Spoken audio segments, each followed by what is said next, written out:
El monestir de Sant Cugat d'Octavià.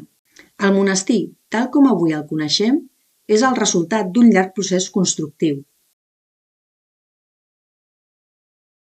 Des de la seva fundació, al segle IX, fins a la dissolució de la comunitat benedictina el 1835,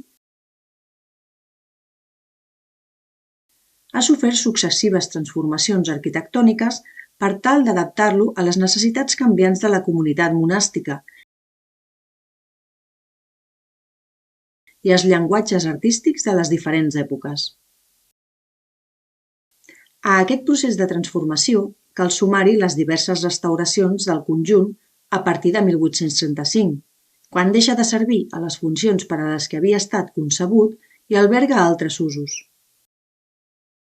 El resultat d'aquests més de 1000 anys d'història és, doncs, la sobreposició i convivència d'estils arquitectònics diversos.